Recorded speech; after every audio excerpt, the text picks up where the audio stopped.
It's episode 6 of The Boost with our guest, Ben Statham, Director of Operations for Nashville Treatment Solutions. Let's go.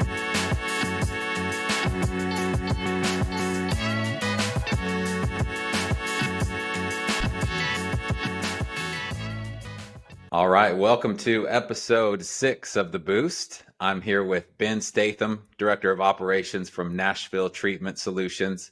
Ben, how are you? I'm good, Steve. How are you? I'm doing excellent. It's a beautiful spring day. I'm feeling good. The sun is shining. So I don't know. I can't complain. I hear you. Today was a beautiful day to wake up, and it's like you've been through the winter this whole time and the rain and cold, and it's finally like some warmth and sunshine, and my neighbors are like walking their dogs, and it's like happiness. Happiness. Yeah, everybody's out walking, running. I love the concept that everything moves in waves. So coming out of winter, building up into spring, there's something just so refreshing about it. And it's great to see you again. We met at the Mental Health Marketing Conference in 2022. Nashville Treatment Solutions was kind enough to be a sponsor of that event, which was really fun. It was such a special time, and it was cool to meet you there. And I'm glad we get the chance to talk again. Me too. I appreciate you asking me to come on. Yeah, last year was a great experience for me to really open my eyes to the amount of individuals involved and what all it takes to help this community. It's You get to meet a lot of interesting people and people that dedicate everything to this. So I appreciate you inviting me.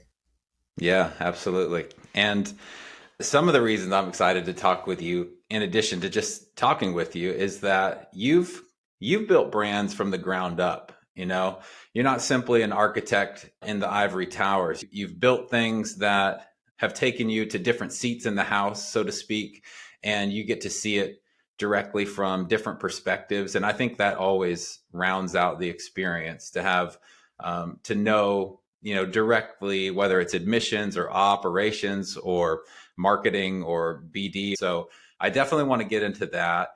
Definitely want to talk about Nashville with you a little bit. Although we also have some Atlanta connections. My brother lives in Atlanta, and I love to get down there, see him and his family, and go to Antico Pizza or King and Duke Oh, for a yeah. burger. But before we jump, I want to start with two things, which we'll always start with, which is the virtual hug and then the shameless plug. So I'll explain both of those. The virtual hug, let's do first. That is simply been tell us somebody or something you're thankful for today. I'm thankful and grateful for three main people in my life that believed in me and gave me an opportunity to rebuild myself, some confidence in myself, and put me in a position that they trusted me to and helped me be successful as a man, just trying to do better in life. And I, they're the individuals they're close to me. I'd say Lake, Ben, and Evan. Those guys, man, they very grateful for them. I don't think I could ever repay them. You know. Yeah. Yeah. And they probably don't expect you to. If they're people who really want to build you up and make you sort of the best they can do and be with their influence, it sounds like they've deeply impacted your life and raised you up. Absolutely, yeah. They help shape me for the man and I get to be today. Hmm. Well, I'm thankful for them too, then. I'm going to jump on that bandwagon. S- Yeah. So the shameless plug is uh, we're doing a lot of hard work. You're doing beautiful work.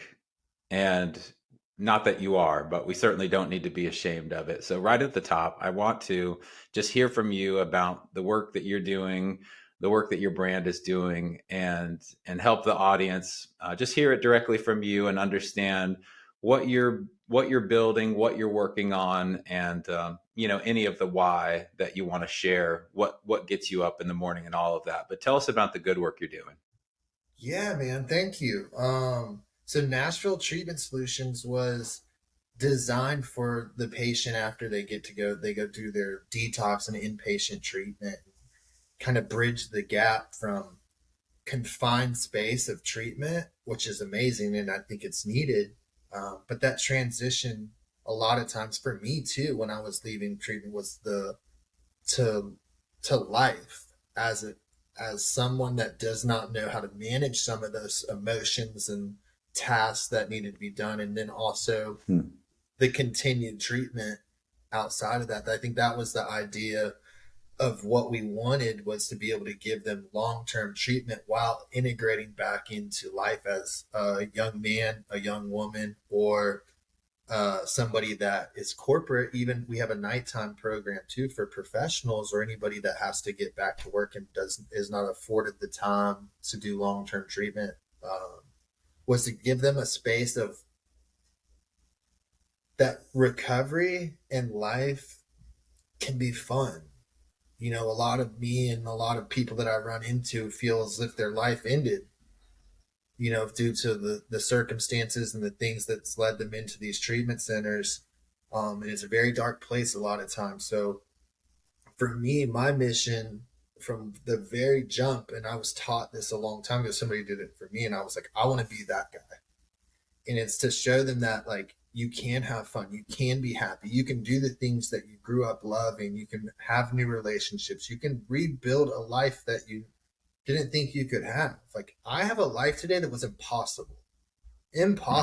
Like, I didn't think I could do anything. There was a point in my life where I was bedridden for 3.5 years, and due to some injury, I was in, and I kind of gave up. And if I went back to that time frame, I would have never thought that I could be happy, successful, content with where my life's going.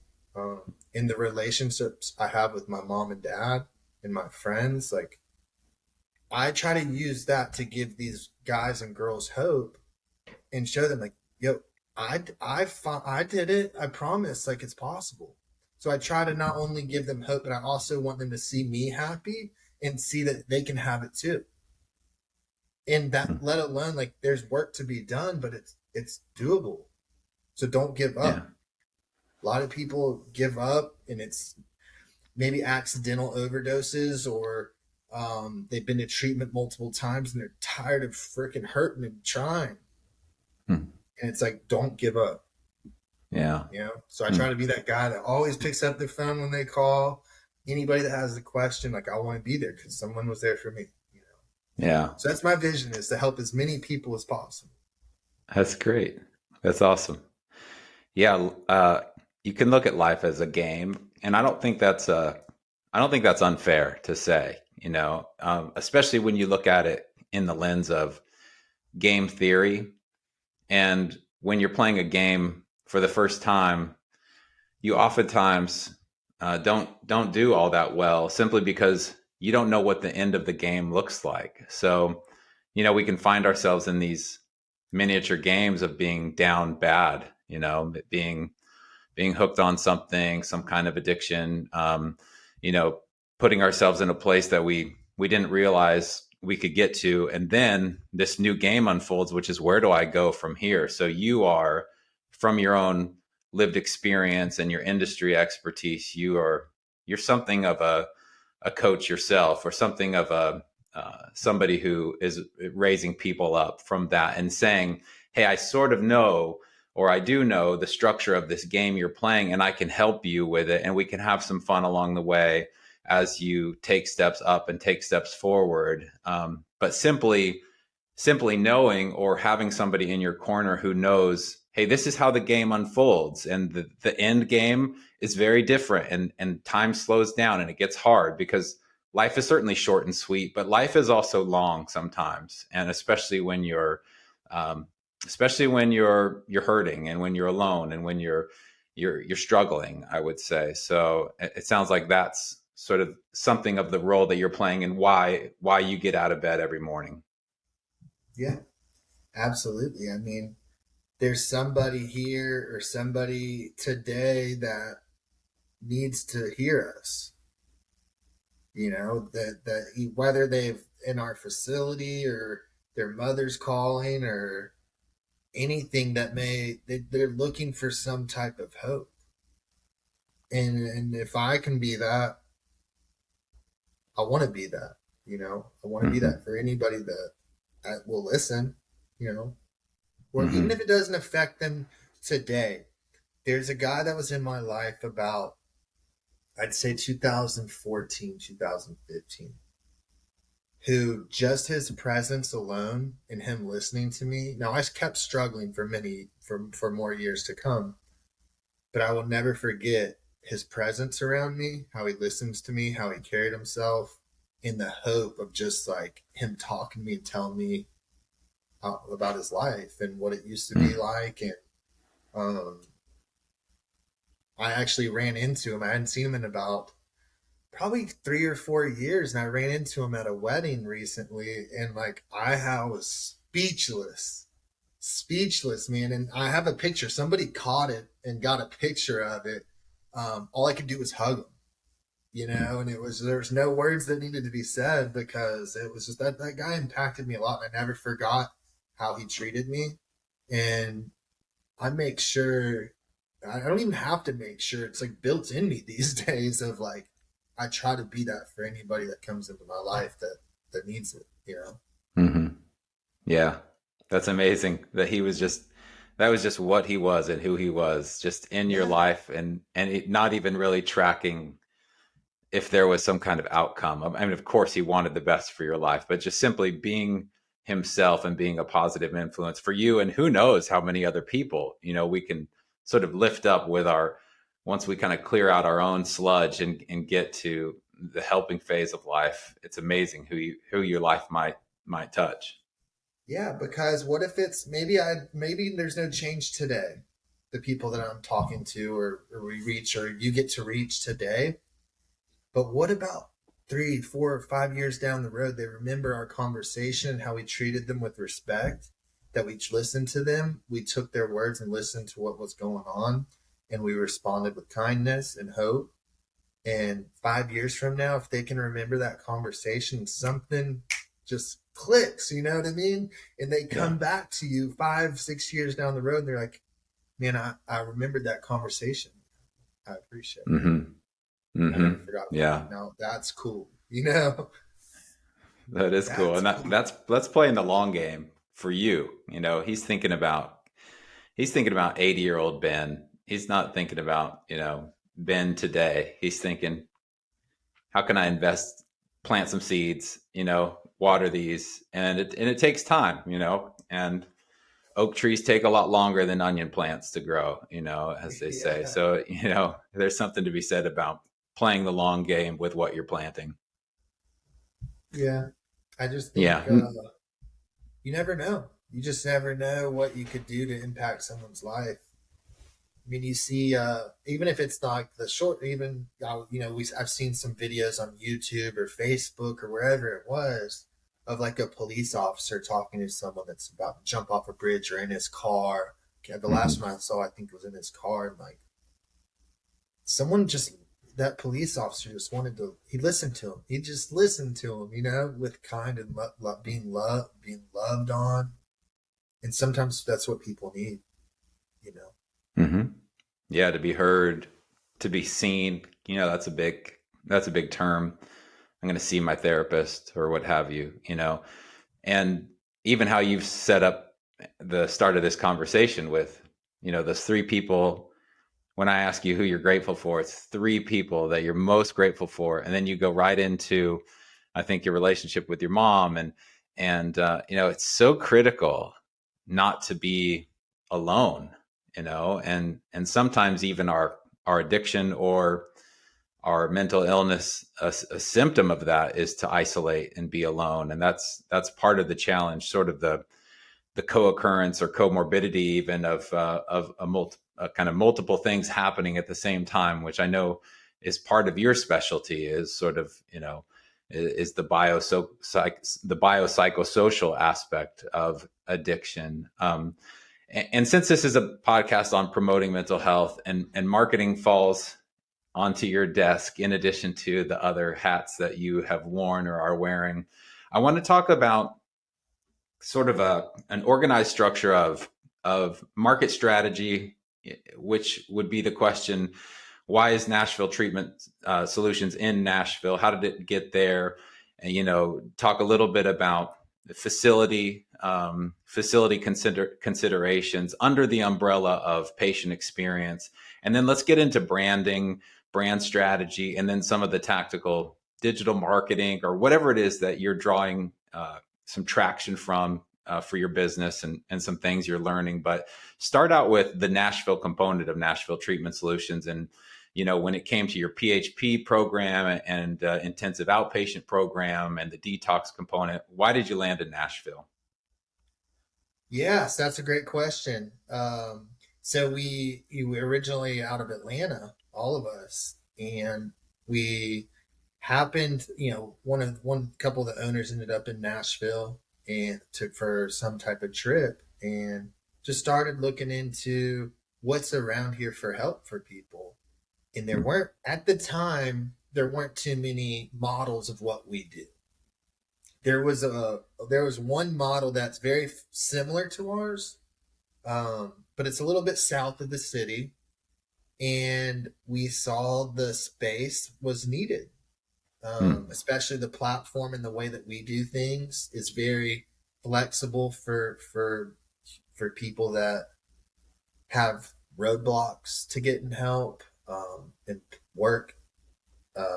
Then just being in the city, we thought it was like the perfect opportunity. There were some programs up here that also had their residential. Some of them had like an IOP component to it. But when we saw, hey, well, there's not really anything that does full PHP all the way through IOP to 3 times a day IOP, 3 times a week IOP, and then also adding a nighttime program for people that either had to take FMLA or got to get back to work.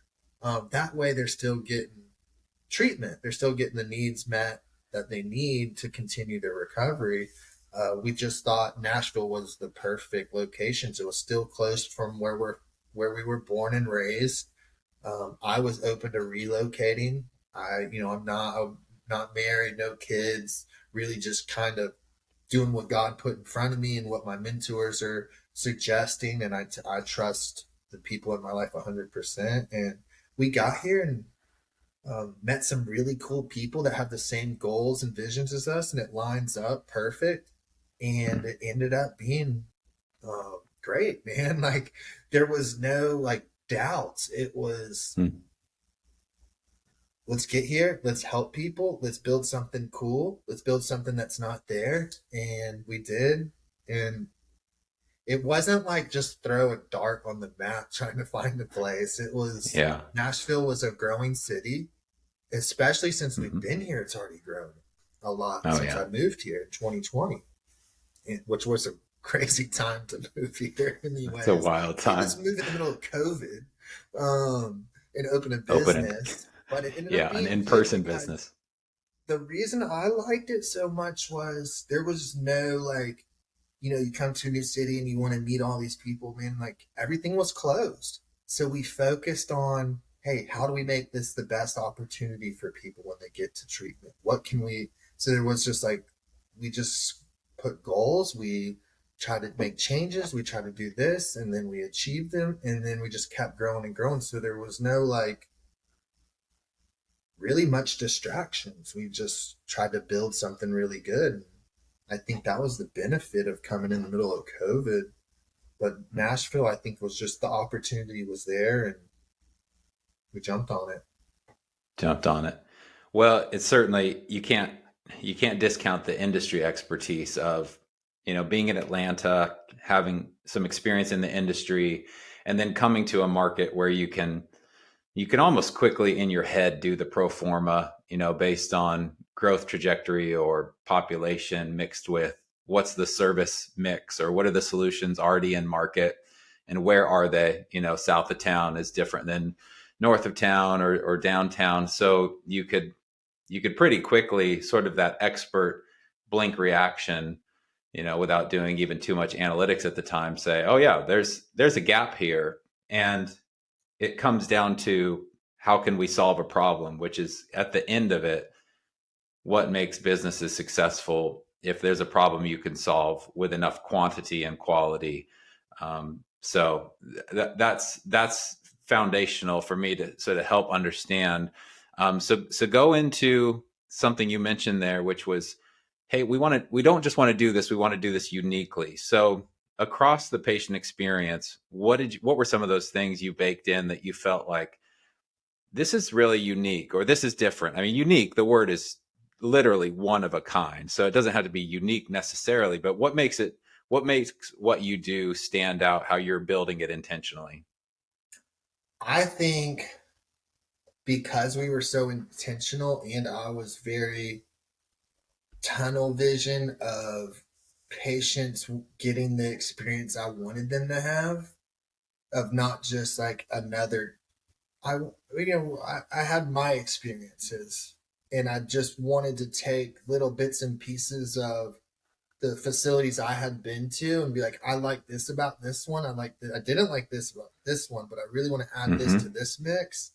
And that was just based off of my experience. Now we Yeah. also had input from other clinical people that we needed, and I think we just wanted to do what was going to be best. And I think we all had a lot of different experiences that we wanted to add to this. And there's some things that we were like, okay, well, with this modern day that we live in, how do we best effectively help the population here? And that's what we went with. We wanted to be flexible. We wanted to make sure that they were getting the right help. We wanted to make sure we had the best professionals we could acquire. Um, Mm-hmm. that way, they get everything we dreamed of them getting. And it was not Yeah. easy. It was, but we were dedicated because we loved this, so we weren't going to fail. Yeah. We loved That it. that gets you through. Yeah, love's powerful. At the end of it, it gives you the grit sometimes that you need. And then you are also smart too. I mean, great artists steal. They look at what's around them, and there's again no shame in taking the best ideas you can and pruning the rest and using that to cause growth. So okay, so you identify the market, you identify sort of the unique value proposition. Talk to me about branding, and did you just home roll it with Canva like what I do, or did you engage a marketing agency, or did you hire a designer? How did you get to the name and the branding and the logo mark and all of that? So I can't take credit for the logo. Um, that's Lake Barrett. That's Lake Barrett's baby. He made the logo, and I think he played around with a couple different models and found the look that he was looking for. Um, and then just the name, you know, the solutions is a big in the recovery world of, if there's a solution. So we wanted to be a Mm-hmm. solution to a lot to what's going on and why people are reaching out for help. And I think that was a big one of the, well, I was Nashville. It's in Nashville. We're downtown Nashville, where that's a unique thing about us, downtown Nashville. Um, and we're treatment, but we're also a solution. There is an answer to this. Mm-hmm. So I Mm-hmm. think that was three key words for it: is where the location, what you're doing, and there is an answer. Yeah, man, You you know, could really overthink a name, but that is from an SEO perspective, pure gold, because, and from a Nashville domain treatment. perspective, Nashville Treatment Solutions, like that's meeting meeting the patient exactly where they are, or the future patient. Um, I run this conference and I can't take credit for it either. I didn't have anything to do with the name or the branding. Austin Harrison came up with it, but he called it the Mental Health Marketing Conference, and it couldn't be a better name for exactly what it is. It is He could what have it is. called it Infuse or something. Some kind of like interesting, fascinating name. And there's certainly cases to be made for interesting names, but from even just a business argument, a lead acquisition standpoint, Nashville Treatment Solutions gets you right to the heart of it.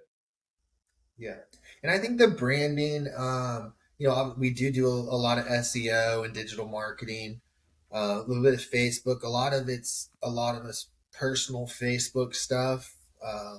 People know our lives, what we do, friends, family that we've run across throughout the years. Um, and then our local community, just letting everybody know what we do, that we are here. We are smaller. We're not like a big facility. We'd like to be one day, but we're Hmm. pretty. I don't want to say like mom and pop, but we're small enough to where every patient here knows every person that works here. You Hmm. know, but I think the digital world is getting big these days, and it's a tough market. But hopefully, we can start competing a little bit with that. Yeah. Okay. So let's go into that a little bit. So what are sort of the top ways that you're driving traction? You mentioned Facebook, you mentioned some digital SEO things. Is that where you get the most of your success right now? And then maybe a follow up, like what are you trying to solve for in the digital world? Because I mean, I can barely keep up with Facebook.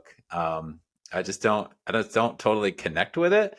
But that's not to Yeah. say I'm making the smartest move by sort of putting that second. But for my approach, LinkedIn is wonderful because we're sort of a B2B play. But for you, you're driving directly to the consumer quite often, or the patient. Well, with the Facebook stuff is I think it's great when I add stuff to our page. It's for either parents of or loved ones of a patient they've sent here for them to remember us and to be able to share, or people that are just in our network on Facebook Hmm. to be able to know that we do exist, and that there's ants. Maybe there's like every 6 months, someone remembers, hey, I know Brian over at Nashville Treatment Solutions, and my cousin needs help right now. Let me call him. I saw this thing on Facebook the other day or a couple months ago. But I think SEO is probably the biggest thing that we rely on. Um, the B2B or the really business development of traditionally doing business development is getting a little tough Mm. for us. There's a lot of business development reps out there, and um, some of them are highly skilled and been doing this for a while, and kind of got a couple of the markets to where it's hard to break into.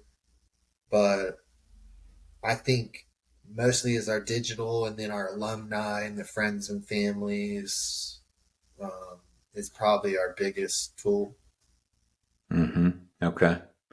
And then what are you trying to solve for right now? What's something that you would love to optimize that you're not quite, I don't know, you're still chipping away at it. I'd say awareness of us, getting our brand out a little bit more. Because, like we mentioned earlier, I had my hands in a lot of different things here, and I had a tough time focusing mainly on this or mainly on this, which I would neglect business development because I was busy with operations or medical. And so I think moving forward, starting probably a couple months ago, is like my goal is to try and get awareness out about us and just develop our brand further away from Nashville to let people know, like, hey, if somebody needs to get out of their state, needs a fresh start in a new city, we offer a platform, hopefully Hmm. around 90 days for them to come and rebuild their life or kind of reel in their vision of what they'd like to do in life, give them time to heal. So I think that would be something I'd like to work on, is expanding my reach. Hmm. Yeah. Okay. Yeah. And focus and depth can help you do that when that's interesting. You're in Nashville, but you're thinking we could be maybe a solution for adjacent states, certainly, or the South, or anywhere really where somebody's looking to Nashville, which is such an attractive city. I mean, you've been here some years, and you've even seen some incredible growth trajectory of this city and everything it brings and offers. So, rising tides floats your boat there. But then also there are a lot of people looking to have a fresh start or something, and you're thinking, how can we position ourselves to be ready and be in the consideration set for those people too. Yeah, yeah. Especially Hmm. we have a lot of good results with people coming to us from Kentucky, from Georgia, North Carolina, um, Ohio, especially. So we've had some people come from Ohio, Kentucky, come through our program, rebuild a life here. They end up, get some cool little job and they get an apartment. Actually, one of them works for us now. That came from out of Mm. state, came here, did his thing, got a job, rebuilt himself, and now he works here at Nashville Treatment Solutions. It's actually That's rad. yeah, dude. Yeah, and that's like, man, what a cool thing is to like leave home or leave a place of your environment that you struggled for so long, couldn't seem to get out of the struggles in that environment. Not that like that's the answer, just leave wherever you are. It's not, but because there's work to be Hmm. done. But to be able to go somewhere and start, it's like a clean slate, Yeah. you get to Hmm. be, hey, this is who I want to be. What let me try and build this and be who I want to be and start fresh. I think it's such a cool thing. Yeah. I mean, that's a very Zen mind, is the beginner's mind, and the beginner's mind has all sorts of possibilities and options, especially, at least speaking from my own experience, once I once I clear the crud out, once I empty myself, then I'm open and ready and accepting of sort of what's new. And there's, again, back to the game theory. It's playing the game again, and you get a second chance, and why not take advantage of that? That's so encouraging to me. So maybe connected with that, let's play this game. Okay, you're coming into Kentucky, let's say, or Georgia. You're gonna open up a new facility, and this is for the executive director out there who's listening, or even the provider who's gonna hang up a shingle and get started. What's your word of advice for them, knowing what you know now? Or maybe a different, slightly more vulnerable way to put it would be, what's one thing you would do differently if you got the chance to do it again? What would you make sure you did this time? This time, if I got to do what you're saying, first thing I would do is get connected immediately with the uh, recovery scene, the recovery world, whether it's the mental health and substance. Um, Learn what's going on, understand the community, also get involved with the resources that are already there, uh, Hmm. the mental health facilities, the substance abuse, start building those relationships and seeing how you can help them out while you're continuing to build your program is something I think I would do. Okay. And why is that? What's the driver or the benefit for somebody setting up shop? What's that get them ahead? Well, I think it because it's a community, man. You're not in this alone, and not every person has access to our treatment center. Not every person has access to others' treatment centers, and sometimes you could be a resource to somebody, or the person down the street can be a resource to you, or to help somebody you may not be able to reach, or your facility is just not capable of helping a certain client or patient, or the level of care is not correct when you get the patient or you're talking to a mother or loved one. And I think the best thing about it is you're in this together, Hmm. because it's the recovery world and mental health world and substance abuse world is, there's been a stigma, and I know the media and a lot of people have been doing a lot of great things for mental health since COVID, and it's been amazing. But there's still been this stigma, and it's like we want to stick together to help as many people as possible. We're not against each other. Like I kind of felt that way a little bit when I first moved here from, Yeah. I'm not gonna, there's certain people I had met, kind of maybe because I was a new person in town, but Hmm. I think it's important to work as a community. I actually just recently got involved with we're starting to do a recovery fest here in Davidson County in Nashville. They haven't had one since COVID. So that's something you probably would like to attend or be a part of. I think it's going to be huge for our community. So it's just like, hey, how can we best serve the community in any way possible together? Yeah. You know? Hmm. Yeah. I hear that. I have a friend who's an absolute genius. Like do you have a friend who's just like absolute Mensa smart? Yeah, it pisses me off. Yeah. Yeah, it's humbling. It's humbling. And also I'm always always learning from him. And he defines community partially as a consistent cadence of communication. And so, when you're thinking about marketing and you're thinking about, am I or are we an outsider in this community or an insider in this community? Nashville certainly has a reputation for being sort of a big city with a small town vibe. So there is some of that, I think. Although that's changed, think that's changed or changing. But certainly your point about community and simply being there in a conversation, a regular conversation, no matter who it is. It could be your parents, or it could be your business partners, or people in the community that you want to outreach. As tiring and as sort of wearing as it is, it's important to have consistent marketing, for example, and have consistent messaging, because consistency for me goes so much farther than a single amazing campaign that I think is going to move the needle. It's more often that I show up and I'm there every day or every week, and I'll get comments that are compliments to me around, wow, you're prolific on LinkedIn, or you're always working on this. And part of that is the LinkedIn algorithm that is just, they continue to look for fresh new content that's relevant, and so they circle that to whoever is out there.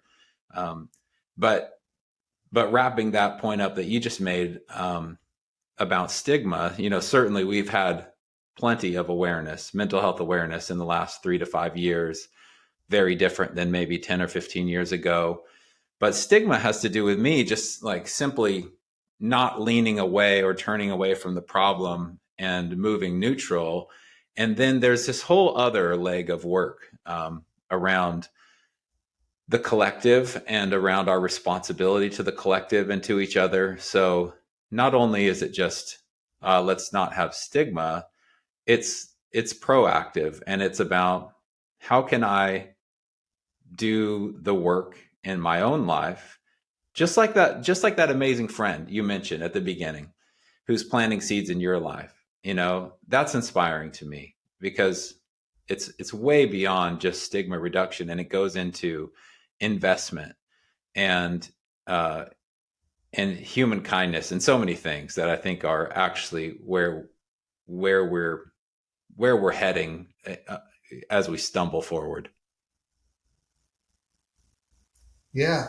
No, absolutely. I mean, what I'd like to think is like, what can we do moving forward? Like, and we can talk about it, and I think people like you, what you do, putting on this awareness and putting on these conferences makes it easier for people to talk about. It's like the consistency you're talking about, showing up. And also, I think you probably feel the way I do, is if this is my life's goal, like this is what I'm doing, my work that I feel like I'm supposed to be doing. So how can I show up, and Hmm. where am I supposed to show up to best benefit my world? And if I can be Yeah. consistent with that, and it also takes away like the power that maybe one individual may have, their opinion about, mental health. And it's like, well, Steve, I see Steve, he's always showing up in the positivity and the things he's trying to do to help people, and Ben's doing this and that. And he's always there for when people need someone to talk to. Um, I think, like you said, being proactive and just the awareness that it's not a bad. Everyone has their struggles. I don't know what there is to hide. Like, where everyone there's I don't know. I mean, I know everyone in my family and the people I've ran into, like everyone has some degree, I believe, I could be wrong, but of mental health, whether it's depression, sadness, anxiety, schizophrenia, bipolar, emotions just unable to regulate. It's like, why do we need to hide that? You know, who Hmm. do I have to prove that I'm such this strong man, which I want people to see in the back of my mind? It's like, I know I need to portray this person and be this guy to show up for people so they can count on me. But I have, you know, now there's certain ways that I do be vulnerable to let people know, like, I'm not perfect. Hmm.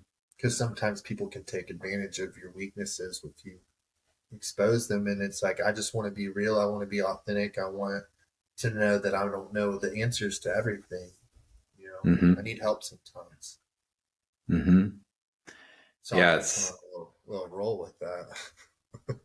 I loved it. Yeah, it's great. I I think there is something powerful about being vulnerable. And you're right. Like people can take advantage of it. And at the same time, there's net, I think some strength and power, uh, even from the Stoic perspective. Like if you read Stoicism at all, um, it's sort of like the idea of, oh, you saw my weakness? Oh, well, you don't even know. You don't even know half of the weaknesses I have. You know, oh, that's a good one, but you don't know the you don't know the great ones. Let me tell you the great ones, and that takes so much bravery and such a lack of ego that generally the response is, "Wow, that's real strength. That's real authenticity."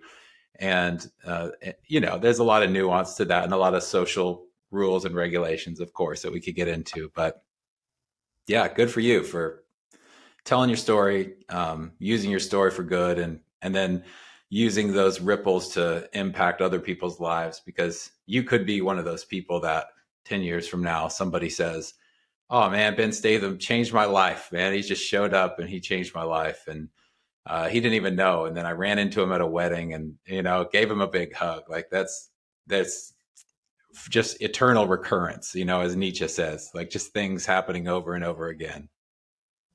I hope that happens. Me That's too. full circle, life, trying to help people, Yep. Yep. Yep. Keep doing the work.